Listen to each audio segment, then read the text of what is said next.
Shri Pramod Mahajan. Sir, I beg to move the Information Technology Bill 1999 to provide the legal recognition for transactions carried out by means of electronic data interchange and other means of electronic communication commonly referred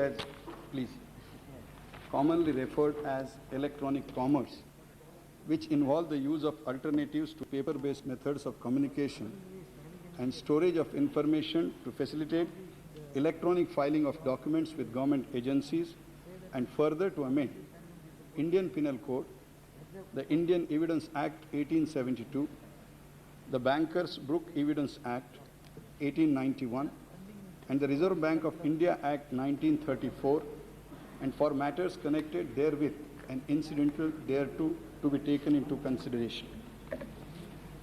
Sir, the Information Technology Bill 1999 was introduced with a view to facilitate transactions carried out by means of electronic data interchange. Transactions carried out using the media of electronic communications are known as electronic commerce, which is now used by organization, business, consumers, both in private and public sector.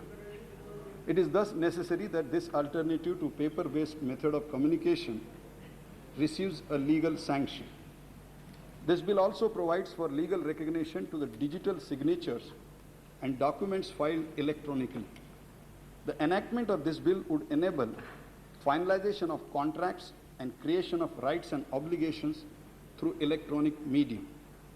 The bill also provides for the appointment of controller to supervise certifying authorities which would issue digital signature certificates. To prevent misuse in transactions for electronic medium, the proposed legislation envisages appropriate punishment for the contraventions of the provisions. Further, the proposed legislation has suitable clauses to deal with tampering of computer source documents, publishing information which is obscene in nature, and issues relating to damage to computers, computer systems through a system of appropriate penalties and punishments. The bill also facilitates electronic governance and enable the use and acceptance of electronic records and the digital signatures in government offices. The bill was introduced in the Lok Sabha on 16th of December. It was referred to the Standing Committee on Science and Technology, Environment and Forest. I am grateful to the chairman and the members of Science and Technology Standing Committee. They had several sittings. They examined the bill in detail and gave us very, very valuable suggestions. We have accepted almost all suggestions of the Standing Committee, barring two. And I will take only a minute or two to explain which we did not accept.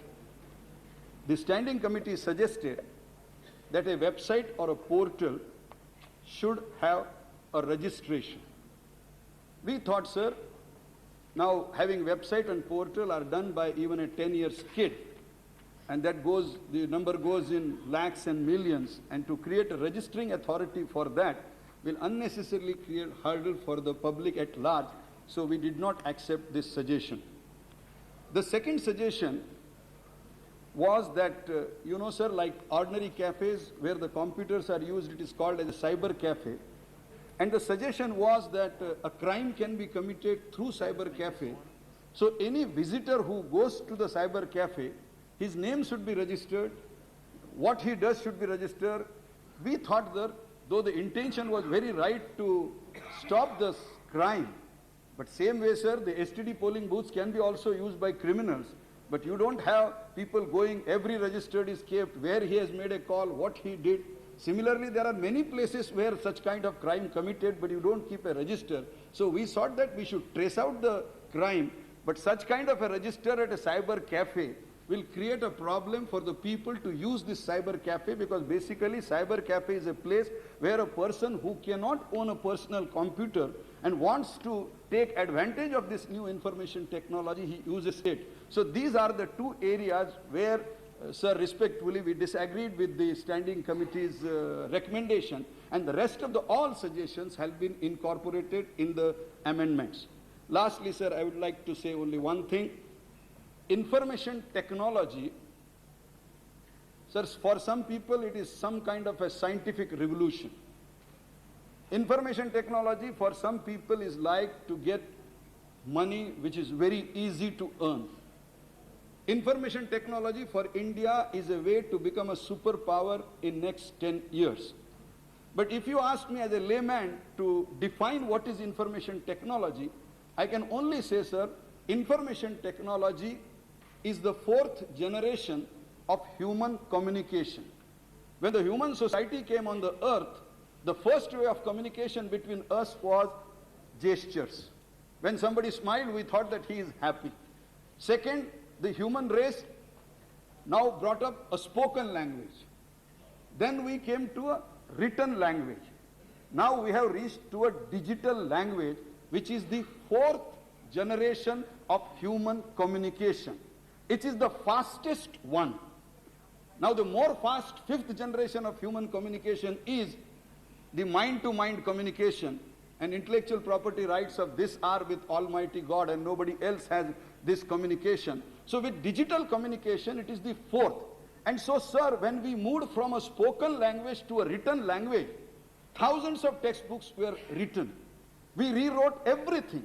Similarly, sir, when we are moving from a written language to digital language, we will have to rewrite almost every piece of legislation in this country.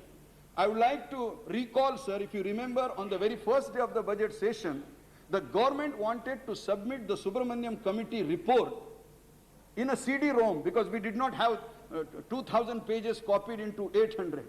But, sir, the Secretariat, rightly so, refused, because in Lok Sabha we can only lay papers on the table of the House and not electronically we can lay things. So accepting the electronic mail, everything, I don't want to go into all details, but this being the fourth generation of communication, sir, we have brought up this information technology bill. It is not that we have brought up in a hurry. We have tried for 1 year, as I said in the morning, that we have redrafted it for 150 times. Then we gave it to the parliament, we gave it to the people. There was a debate in the public. Every debate was submitted to the standing committee. Standing committee thought it. And sir, I think now it has become really very late. If we don't pass it, the whole world is waiting for India to become a superpower that needs a legal framework. And I will request the House that to discuss it fully as long as they want, but pass it and make the cyber laws true after this session. Thank you very much.